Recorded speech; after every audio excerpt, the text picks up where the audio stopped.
coming in. The angry residents have now geared out the local MLA, frustrated over the lack of security in the area. The local residents have geared out the MLA's car.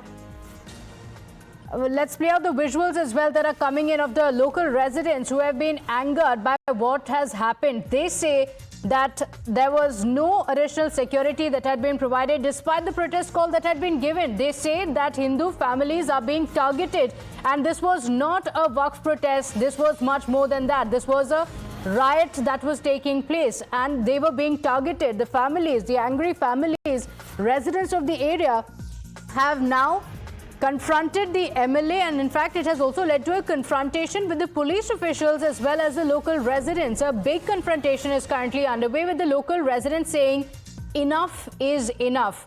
Additional security should have been provided, and you should have also ensured that the mob does not go on a rampage. Look at some of these visuals on the screens. It looked like there was no stopping the mob. Huge number of people going on a rampage on the streets of West Bengal with the police officials unable to contain it. Vehicles had been torched, including police vehicles. Government buildings were being targeted. Police stations were being targeted by this mob, begging the question, is it really an anti-Waqf protest? Look at the visuals on the screens and they show you the extent of damage that has been caused. 3 people have also lost their lives after being caught in the melee. And in this melee, in fact, several of the people who were claiming to protest against Waqf were also seen going on a spree, stealing things from various shops. My colleague Tejshri is joining us on a broadcast with the details that they are being targeted only for their religion. They've confronted the MLA, and there has been a clash that has taken place between the police officials and the residents. Take us through the latest. Well, that's the big development that we are picking up from the violence-prone area, Murshidabad. Remember that more than 150 people have been arrested, and in fact, number of people have been injured. 3 individuals have already lost their lives, and in fact, several policemen also got injured in this entire protest that took place in the state of Murshidabad and the adjoining district as well.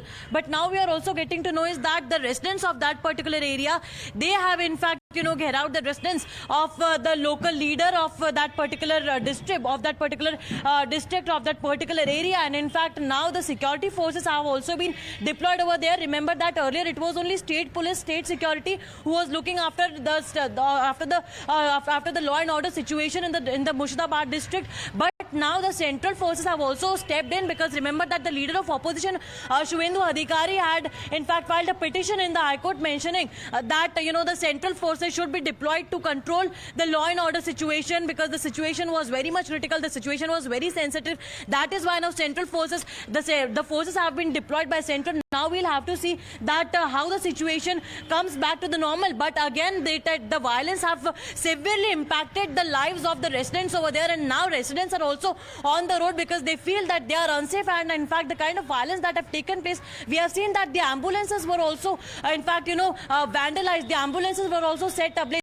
So with that, we can just imagine the kind of intensity of that particular violence that took place in the Murshidabad district, and perhaps that is why more than 150 arrests have already been made.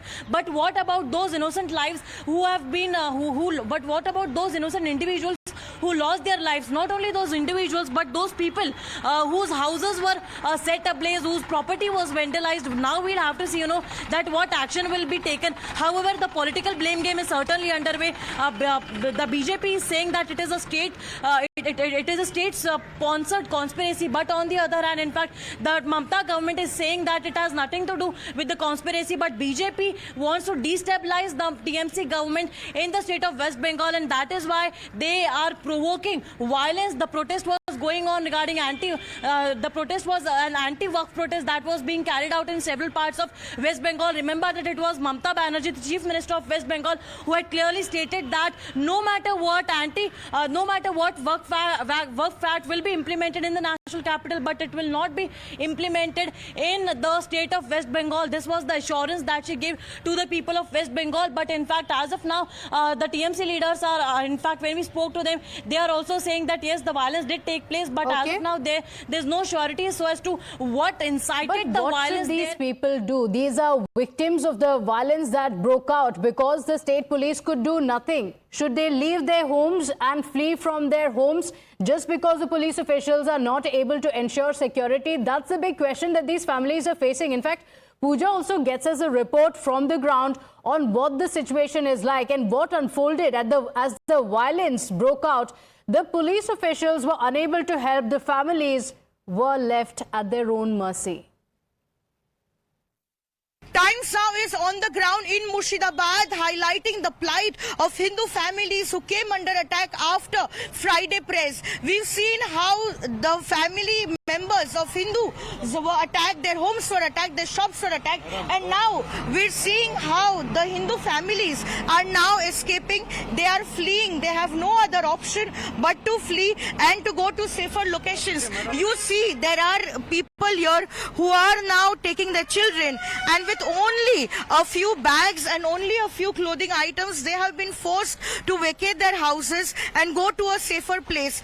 We've been told that there are some families who are going to the nearby Malda district and also going to places in Jharkhand because their houses have been looted, their shops have been attacked, and there has been reports of arson, and they are all leaving. You can see there are hordes of these families who are being seen leaving this tensed area. It's become extremely volatile, and these people belonging to Hindu families have no other option but to save their life and livelihood. They are now fleeing this entire area, and there are a lot of these families who have already fled their homes because all they want to do is to save their life, and they are now seeking help from their own family members because they're saying that the government and police has completely failed to ensure safety and security to Hindu families, and as a result of which they have no other option but to flee.